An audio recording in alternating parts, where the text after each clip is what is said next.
Hi friends, thank you for taking time out of your week to spend a little with me. I appreciate you. My case suggestion comes from YouTube viewer Val Brooks 2699, so thank you in advance.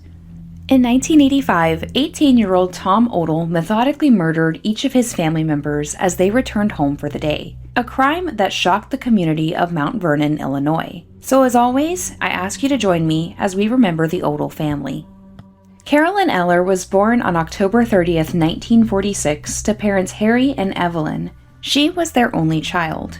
Growing up, her parents were strict and conservative, but her father ruled the household, and Carolyn was often punished for resisting.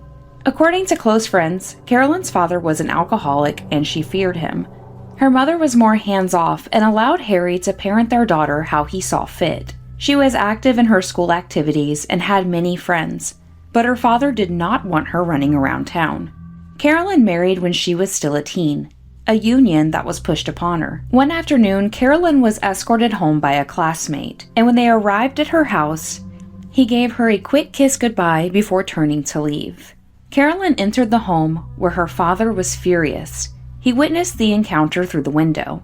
He demanded to know the nature of their relationship, convinced the teens were engaged in premarital relations. Despite her insistence that it was innocent, Harry demanded the boy turn his daughter into an honest woman.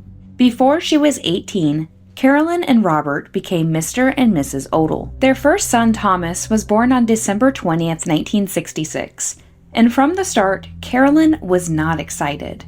She adopted the same strict parenting style as her father, and according to Tom, the abuse started early on. His mother would whip him for playing too loudly. He wasn't allowed to play with other children, and if another child was seen in her yard, Tom would pay the price. Tom explained his mother didn't like him, and it seemed to only exacerbate with the birth of his little sister Robin. Robin joined the Odles in 1971, and she was everything Carolyn wanted, often described as a blessing, whereas Tom was continuously pushed to the side. He claimed when Robin and Carolyn would be together in the living room, he had to stay in his room because he was unable to play with them. If he made too much noise or tried to get attention, his mother would hit him with whatever was nearby. Shortly after the birth of Robin, Carolyn discovered she was pregnant again, an unwelcomed burden. Sean was born in 1972, and much like Tom, he was unwanted and suffered at the hands of his mother's wrath. Tom was 6 by the time Sean was born, and Carolyn paid little attention to them both, often leaving his care to Tom. Tom grew difficult and defiant of his mother, causing more strain on their seemingly non-existent relationship. He stated, "If she wasn't hitting or yelling, she never spoke to me, nor I to her." He sought attention by acting out and getting into fights at school, because any attention was better than none.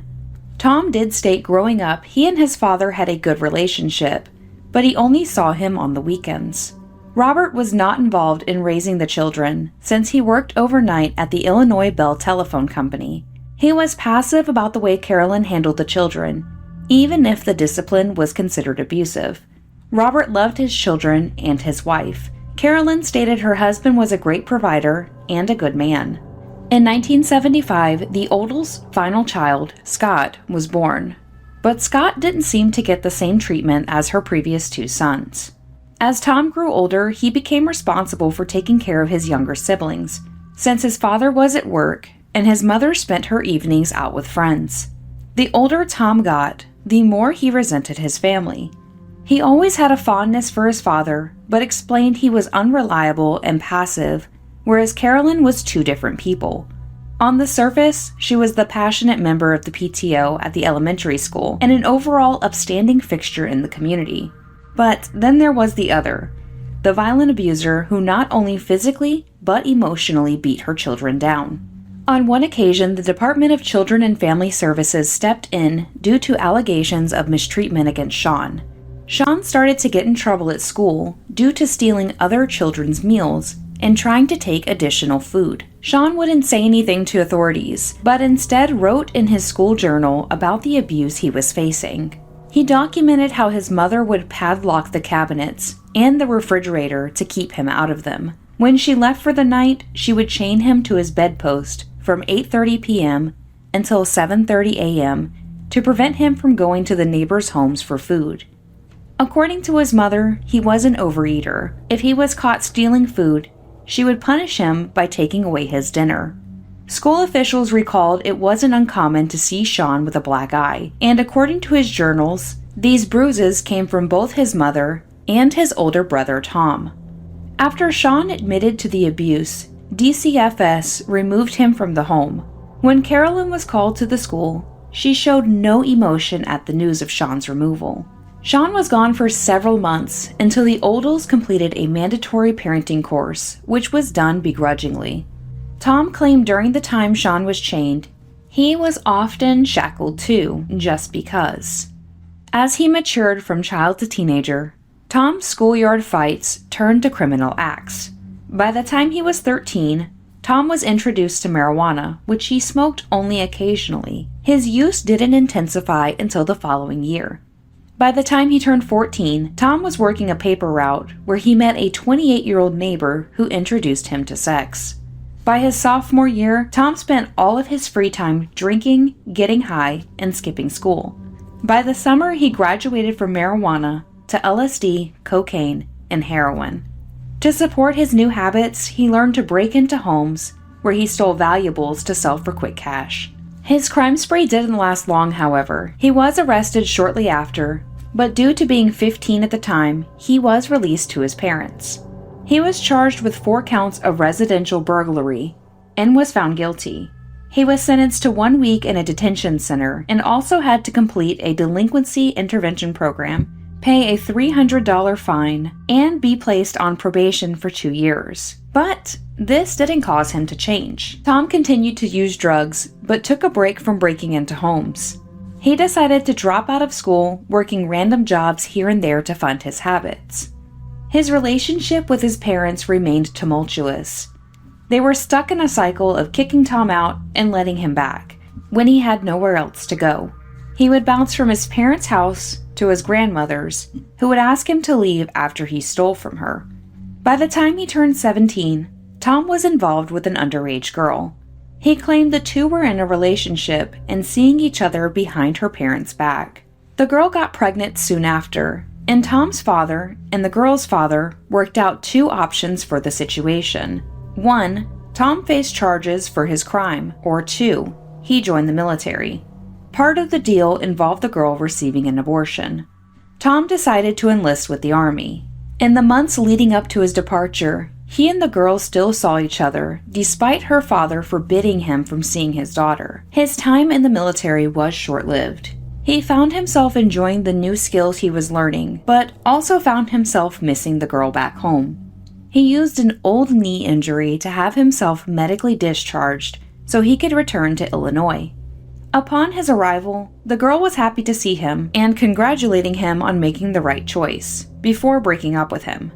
Tom claimed the news destroyed him and he quickly fell back into his old ways. He had a hard time finding employment and he had no goals set for himself. Tom was just making it day to day, focusing his attention on partying. He stated at the time his partying intensified and the need for quick money turned him back to committing crimes.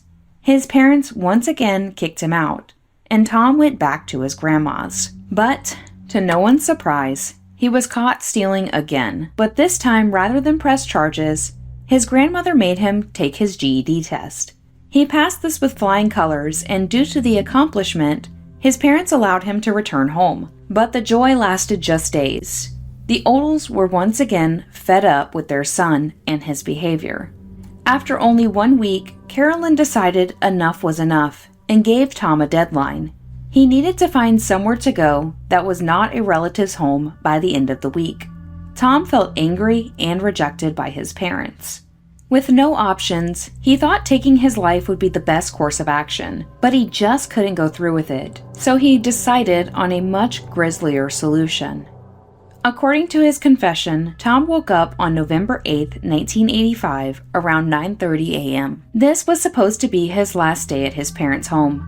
He decided to smoke a cigarette, take a shower, and get high on LSD before heading to the kitchen to find something to eat. His father was the only person home at the time. He claimed as he walked past the butcher's block, a voice in his head told him to grab a knife, so he did. He took the knife by his side, concealing it before retreating from the kitchen. He couldn't understand why he did it, and tried to formulate a plan to put it up, but then he concealed it in the waistband of his pants and returned to the kitchen. Without a second thought, he stabbed Robert Odle on the left side of his neck. Robert tried to reach for the phone, but Tom stopped him. Nearly tumbling over, Robert managed to land into a kitchen chair before Tom attacked him again, stabbing him in the neck and the stomach. His mother was due home in just a few hours, so he decided to move Robert's body to the master bathroom. He cleaned up the blood he could find before Carolyn arrived. Carolyn walked through the door around 11:30 a.m. and was ambushed before she could even put her things down. Tom hid behind the door and stabbed his mother as soon as he could. Carolyn ran to the living room looking for help, but Tom was close behind. He maneuvered her towards the master bedroom, where Tom remarked, "Look at Dad." He continued to stab her until she fell to the floor. Her body was placed at the foot of her bed. With Carolyn gone, Tom removed his clothing and washed them. He changed his outfit before leaving shortly after noon. He stopped by the high school to see his current girlfriend, then returned home by 2, where he cleaned up any blood he found before sitting down to watch TV. By 3:10, Scott returned home from school, where he questioned Tom about the red marks on the wall. Tom brushed this off as paint, but then the question came up: where were their parents? Tom explained to his brother their parents made plans to go out of town for the weekend and wouldn't be back until Monday.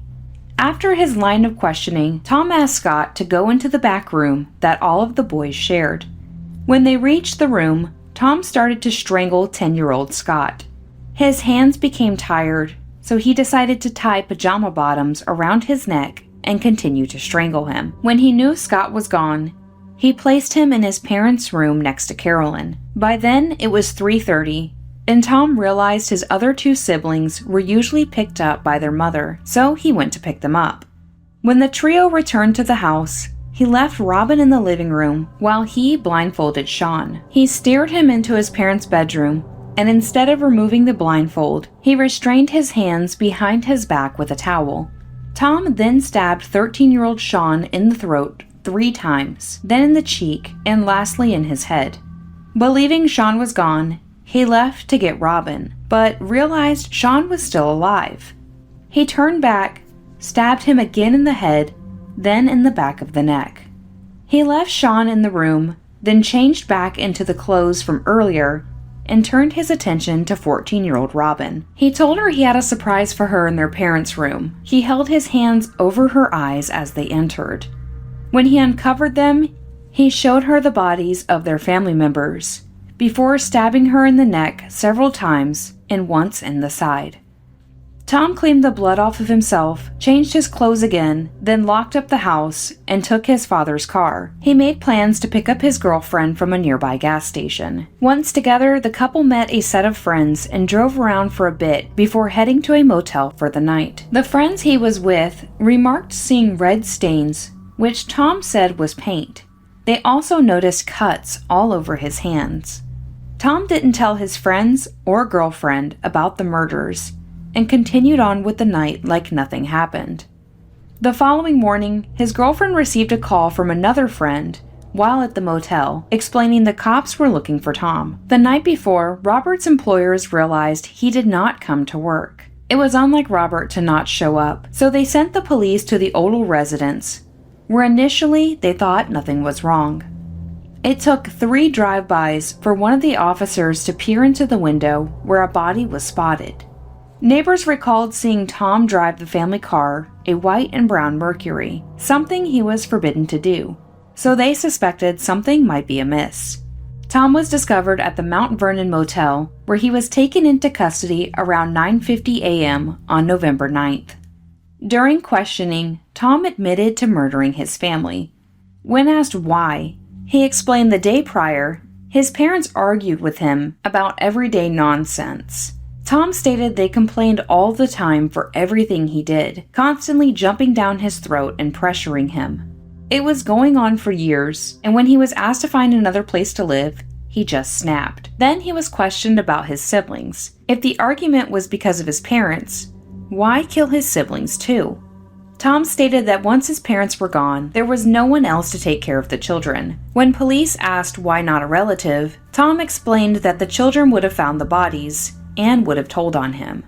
They asked Tom what his plans were after the motel, and he stated he planned to drive and find a pole or something to crash into.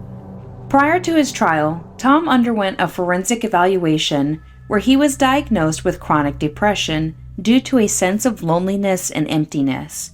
After several pre-trials and being granted a change of venue, Tom went on trial for 5 counts of murder on May 12, 1986. During the trial, Tom presented an insanity defense, which was quickly rejected. Prosecution brought forth Tom's friends, who testified about Tom on the day of the murders. This included not being able to reach him by phone, and when they finally did, he could hardly catch his breath, claiming he spilled red paint on the carpet. His girlfriend testified for the state, stating Tom had blood on him when he picked her up, but he brushed it off, telling her it was nothing. They described him as quiet, but more so on that particular day. A family friend was also put on the stand to testify to Tom's character and crimes. This particular friend was close to Carolyn and often heard about Tom's exploits. This included Tom stealing from his parents, kicking holes in the walls, torturing his younger siblings, forcing his brothers to participate in breaking into cars at the church, and hitting not only his grandmother, but his mother as well. Others confirmed his many acts of theft, vandalism, and drug use. The coroner testified to the condition of the bodies, including how Scott's neck was compressed to the size of a man's wrist. All victims received at least 7 to 11 stab wounds.